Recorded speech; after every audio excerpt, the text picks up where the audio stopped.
Hello, my friends. So today I just wanted to share with you one example, specific example of how the system uses soft power, biopower, if you will, in order to advance its agenda. And I think that this method of advancing its agenda and molding the minds of the people who it has power over is way more effective than direct authoritarian force. And I'll tell you why I think that. But the example is a couple of friends of mine who work for big mega corporations.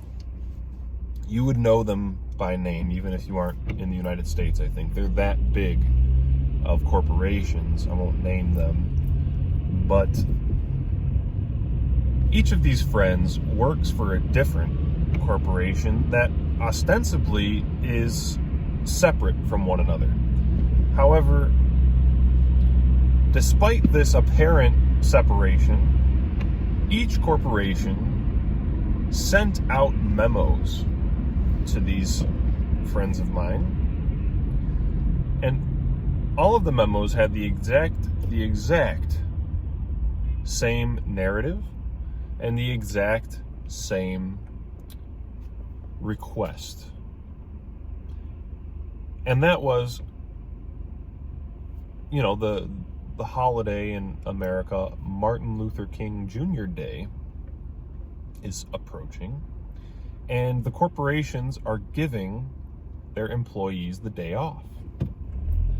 And they're doing that, this is the narrative, they're doing that to remind the employees how great Martin Luther King Jr. was and how great his vision of equality and social justice was, and that we in America are still very far from achieving his glorious, virtuous, just best of all possible worlds vision of true equality and true racial justice, and that we need to be reminded of this, and we need to be, as a corporation, helping to advance toward that goal. And so at the end of this memo that they send out, they tell people, although you have the day off for Martin Luther King Day, we would really encourage you to voluntarily spend your time engaging in community service for underprivileged areas, for underprivileged communities of color, of course. To spend your time giving back to the community, and they give you links of corporate-sponsored community service events that you are invited to willingly take part in. And, of course, you don't have to do it. You don't have to get involved in this kind of community service to advance Martin Luther King's vision of racial equality and social justice. But the implication that everybody who is, involved in these kinds of corporate structures knows is that the higher you are on the ladder of corporate power, the more you are being looked at and scrutinized in this regard. The more you are expected to voluntarily, to willingly submit your time, your energy, your effort, your days off toward this kind of shit.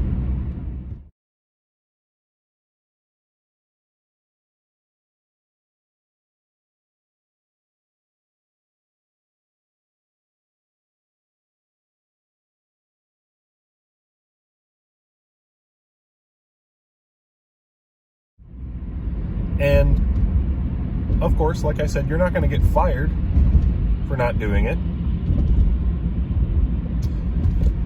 But the people who do it, there's a general, I think, understanding that the people who do it are going to be noticed by people higher up. They might get the first chance at an advancement. They might get selected for promotion before the others. It might even be that when they come to doing layoffs or cutbacks, that person is given immunity. Whereas the people who don't get involved in this kind of voluntary service, well, they don't get noticed and they don't stand out in that way. And if you go year after year after year not giving any kind of voluntary service, then maybe people start to notice that. And maybe they start to wonder, does this person, I'm talking about the leadership here, maybe the leadership there starts to wonder, does this person really hold the values of our corporation? Do they really represent what our corporation wants to represent in the world? Are they a good fit here? And those people who don't get involved in this kind of voluntary service, maybe they're the person that gets let go when there's cutbacks. Maybe they're the person that gets skipped over when there's promotions. And what ends up happening through this type of incentivizing, this type of slow, gradual selection and promotion of people who fit the mold and holding back of people who don't fit the mold, is slowly, the higher you go in the corporate ladder, the more you find people who have been selected for these traits, for fitting the Marxist, internationalist values of the corporation. And so you get these people rising to the top, whereas the people who don't really truly believe in this kind of thing, they're kept closer to the bottom. And this changes the entire atmosphere of the corporation. It changes the entire the whole social dynamics of the corporation within it. And it's something that's quite insidious. It's something that's quite gradual, but it's what allows the corporation to filter out people who don't agree with their Marxist, internationalist values, and advance the people who do, who are willing to get into those kinds of things and sacrifice their time and efforts toward it without ever overtly forcing people out or causing any kind of controversy for firing someone for not agreeing with their values, or anything that's too obvious, anything that's too authoritarian. They're able to do this in a gradual way that doesn't ever really reveal their plans or reveal their hand, so to speak. So yeah, that's I think one perfect example, because it's not just Martin Luther King Day where they're doing this kind of thing. There's all kinds of little ways that corporations test their workers in order to advance the people who match their agenda overall, their social agenda. This has nothing to do with their actual line of work. It's really a social engineering plan that these people are engaged in, that the corporations are engaged in. And so to avoid being seen as social engineers, they use this kind of covert tactic to separate people out, advance people who meet their expectations, who meet their agenda, and to do it all in a way that never really fully reveals the social engineering plan. So that's all I have to say for today. Thank you for watching. Oh, and I forgot to mention explicitly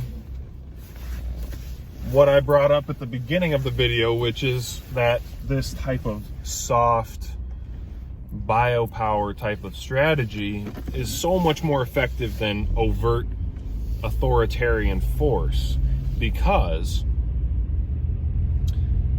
nobody really likes to be told what to do by one person or a small group of people. They don't like to be bossed around like that, generally speaking. And so by making it this type of soft, diffuse, cultural thing, where it appears as though the corporation is sort of just promoting a general culture, and that the average person in the corporation is already in agreement with that culture, and it's not that anyone's getting hired or fired on this basis, but kind of just that it's a general sort of vague expectation that everybody has on everybody else. Then the naive person who is hired by that corporation, the average naive, worker at the corporation, is way more likely to internalize and accept these kinds of attitudes and values, because the expectation appears to be coming from everybody else, generally speaking, in the corporation, rather than the boss man telling them what to do.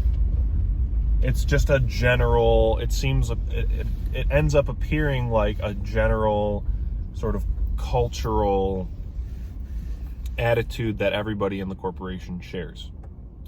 So that makes it a lot more likely to be internalized and accepted by the average worker. So just felt like tacking that on. Thank you again for watching.